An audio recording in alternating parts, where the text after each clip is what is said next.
Asalaamu calaykum waraxmatullaahi wabarakaatuh. Ku soo dhowaada asxaabay mar kale iyo muuqaal cusub.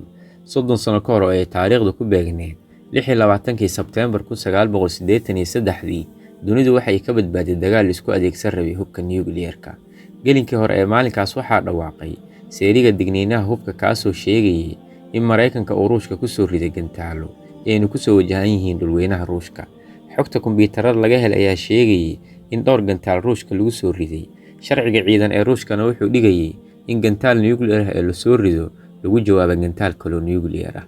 Stanislav Petrov, oo ahaa sarkaal Ruush ah, ayaa dunida xilligaa ka badbaadiyay in uu ka dhaco dagaal isku adeegsado hubka wax gumaada ee nukliyeerka.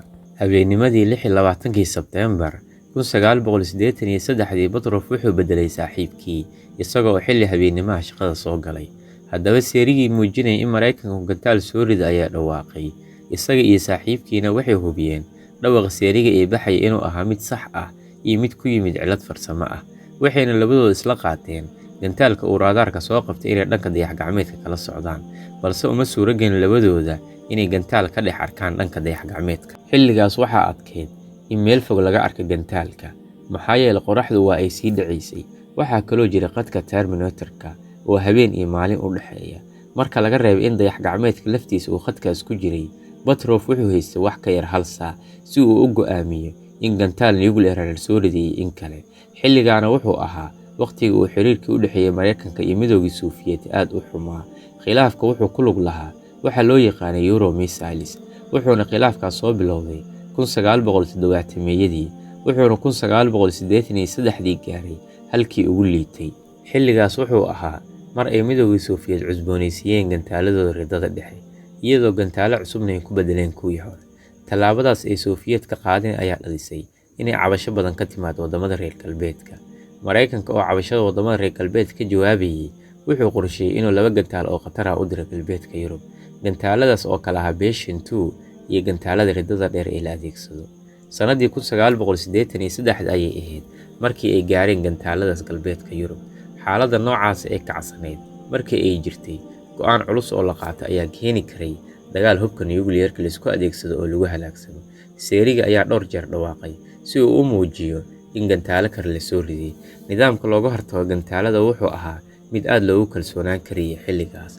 Petrov waxaa looga baahnaa inuu u sheego taliyihii ka sarreeyay oo uu ogaa haddii uu caddeeyo in Maraykanka gantaal uu soo riday in Midowga Sofiyeetna ay ka jawaabi doonaan. Shaqadiisu waxay ahayd inuu go'aan ka gaaro, laakiin Petrov ma uusan rumaysnayn inuu dagaal dhici doono, sababtoo ah wuxuu aaminsanaa inaysan jirin cid ku guuleysan karta dagaal nukliyeer ah. Markaa ayuu taleefanka qabtay oo uu u sheegay in nidaamka hortagga gantaalaha uu bixinayo xog been abuur ah. Taas waxay ahayd gaf weyn oo ka dhan ah awaamiirta uu sarkaalku dhaqmi lahaa. Waxa ugu muhiimsanayd ayaa ahayd inuu sameeyo inuu fariimaha u gudbiyo sarkaalkii ka sarreeyay, laakiin waa go'aankii badbaadiyay dunida. Inkasta oo nooca digniinta ay u muuqatay mid cad, laakiin Petrov wuxuu u bedelay mid shaki ah.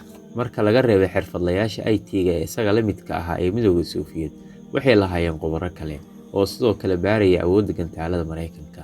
Koox ka mid ah shaqaalaha raadaarka dayax-gacmeedka ayaa u sheegay in aysan arag wax gantaal ah. Petrov oo shaqada ka fariistay isagoo gaashaanla dhexe ka hor dhimashadiisa ayaa ka mid ahaa saraakiishii qaatay tababarkii heerka sare ee ka soo shaqeeyay mid ka mid ah cutubyada digniinta hore ee Midowga Sofiyeet. Tijaabooyinkii la sameeyay ayaa muujiyay in dayax-gacmeedku uu ku weeraray falaaraha cadceedda ee ka soo laabanaya daruuraha. Sanadii 1984, Petrov shaqada waa uu ka fariistay, wuxuuna u guuray Faraziniyo oo ah magaalo yar oo ka baxsan Moscow.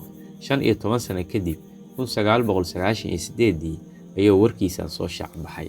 Arrinka kama uusan hadal, mana uusan jeclayn inuu xasuusto haba yaraatee, waayo waxa uu ku jahwareeray xaaladdan la yaabka leh.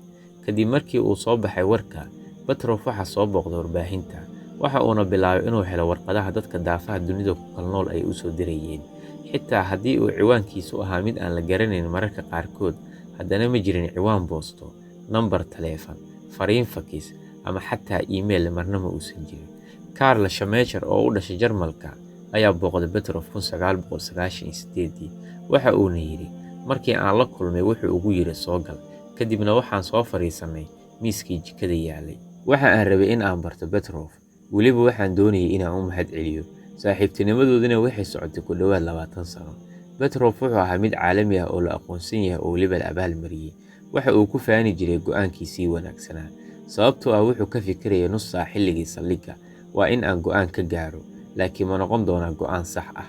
Oo wuxuu rabay in uu noqdo go'aankiisa mid sax ah. Stanislav Petrov waxa uu geeriyooday May 2017.